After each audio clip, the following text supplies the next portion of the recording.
Spirit. Spirit is the only bald eagle that has ever flown in Jordan-Hare Stadium.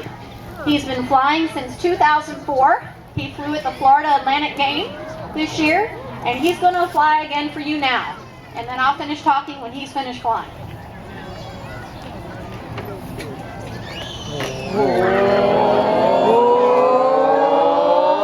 Eagle! That was a bird.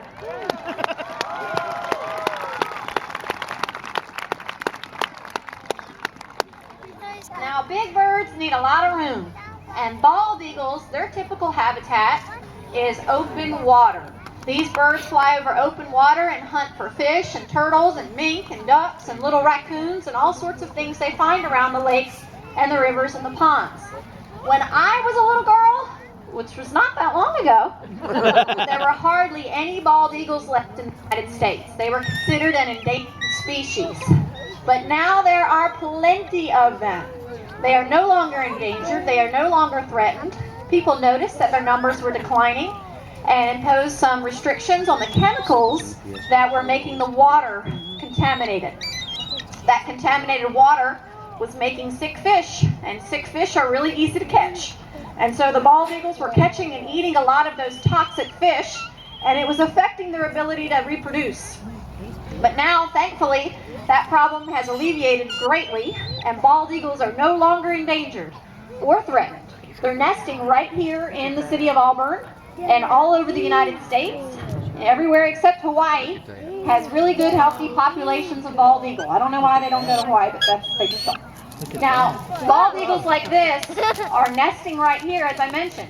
Last week we were doing a program right here in this amphitheater, and a wild bald eagle flew over and, kind of photobombed our show. Now, Spirit here lives with us because he has a beak deformity. You may notice that his beak doesn't curve and hook like an eagle's beak needs to, so he can't tear his food effectively. He was found in the wild with a broken beak. He still, to this day, will not talk about what happened. So we do not know how his beak was broken. All we know is that the veterinarians here at the College of Veterinary Medicine fixed it the best they were able to, and Spirit still needs to live with us because his beak doesn't hook properly. Beaks grow forever, just like fingernails do. And when they don't line up right, there are problems. We have to file Spirit's beak down just to make it look like this. He is a mature bald eagle. The word bald also means white, so he has white patches, which means he's old enough to have his own babies. And they usually get that white head and tail when they're about 5 years old or so. But they reach full size when they're about 5 months old. And so if you ever see a big brown eagle in Alabama, chances are it's just a young bald eagle.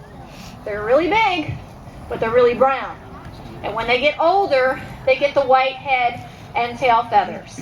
Now there is another eagle, a golden eagle named Nova, who just got back from his last practice at the stadium. We're planning on flying him at the game tomorrow. But both Spirit and Nova, the golden eagle, will be in attendance at the game tomorrow. Now, both bald eagles and golden eagles have represented our university with pregame flights, and that will also be the case tomorrow, weather permitting. We try to do that every home game, and we get a lot of questions. What do you do if the bird flies out of the stadium? Well, we practice every day, so there are thousands and thousands of eagle flights, and so there's always a chance the bird will fly off course. They are birds. So you'll notice when you see the bird up close that he always has a tracking device on his tail.